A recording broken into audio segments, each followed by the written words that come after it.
আসসালামু আলাইকুম প্রিয় দর্শক, আপনারা যে যেখান থেকে আমার ভিডিওটি দেখছেন সবাইকে আমার আজকের ভিডিওটি দেখার আমন্ত্রণ জানাচ্ছি।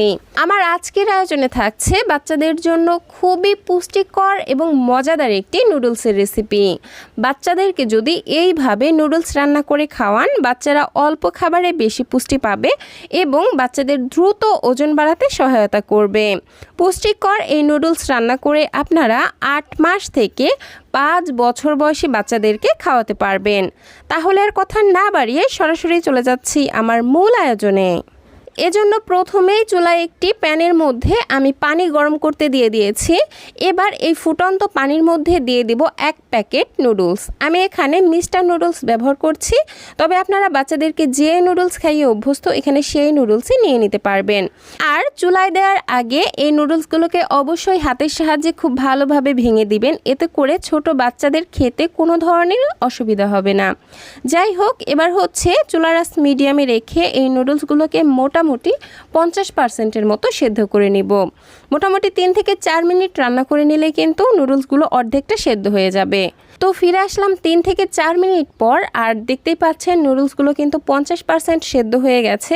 এবার এরকম একটি ছাঁকনির সাহায্যে নুডলসগুলো পানি থেকে তুলে নিচ্ছি আর নর্মাল পানি দিয়ে খুব ভালোভাবে ধুয়ে নিচ্ছি।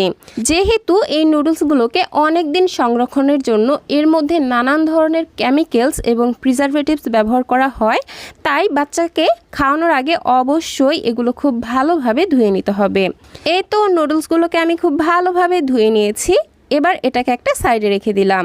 আর একই প্যানের মধ্যে আমি দিয়ে দিচ্ছি 1 চা চামচ পরিমাণ ঘি। ঘিতে রয়েছে গুড ফ্যাট এবং ক্যালোরি।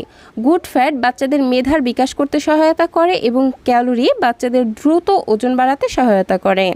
তাই অবশ্যই বাচ্চাদের প্রতিদিনের খাদ্য তালিকায় অল্প অল্প ঘি রাখার চেষ্টা করবেন।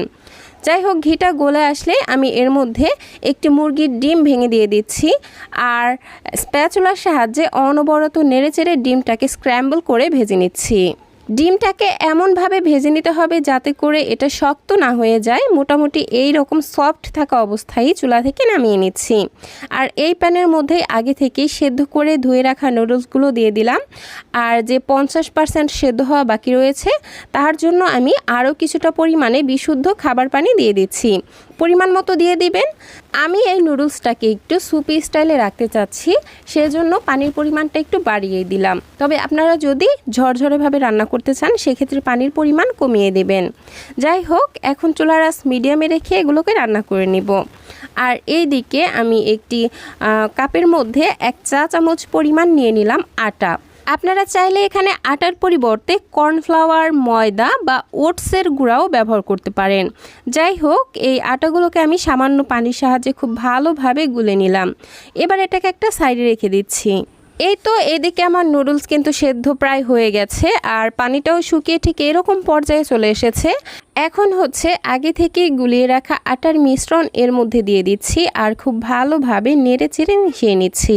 একই সাথে নুডলসের মধ্যে থাকা মশলাটাও এর মধ্যে দিয়ে দিচ্ছি।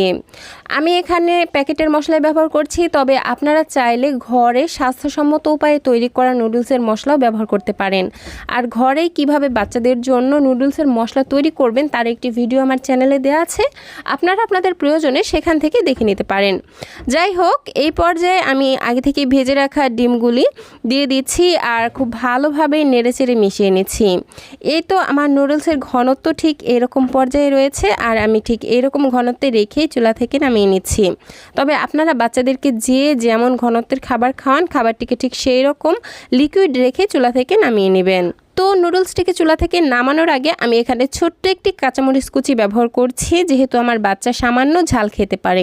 তবে যে সকল বাচ্চারা ঝাল খেতে পারে না তাদের ক্ষেত্রে এখানে মরিচ দেওয়ার কোনোই প্রয়োজন নেই। এই তো এই সিম্পল নুডলসটি কিন্তু বাচ্চাকে খাওয়ানোর জন্য একদমই রেডি। তো এইভাবে নুডলস রান্না করে আপনারা বাচ্চাদেরকে সকালের নাস্তায়, দুপুরে অথবা রাতের প্রধান খাবার হিসেবে খাওয়াতে পারবেন। এছাড়া বাচ্চাদেরকে হালকা নাস্তায়ও এইভাবে নুডলস রান্না করে দিতে পারবেন। খুবই ঝটপট অল্প সময়েই তৈরি করে নেওয়া যায় আর খেতে হয় ভীষণ মজাদার এবং পুষ্টিতে পরিপূর্ণ। যাই হোক দর্শক, এই ছিল আমার আজকের আয়োজন। ভিডিওটি ভালো লাগলে প্লিজ একটি লাইক দিবেন। আর আমার ভিডিওগুলো দেখে যদি আপনাদের সামান্যতম উপকারে এসে থাকে তাহলে প্লিজ ছোট্ট একটি কমেন্টের মাধ্যমে আমাকে জানাতে পারেন। বাচ্চাদের জন্য এরকম আরও নিত্য নতুন সহজ এবং পুষ্টিকর খাবারের রেসিপি পেতে প্লিজ আমার চ্যানেলটিকে সাবস্ক্রাইব করে পাশের ঘন্টাটি বাজিয়ে অলে সেট করে রাখবেন পরবর্তী ভিডিওর নোটিফিকেশন সবার আগে পাওয়ার জন্য।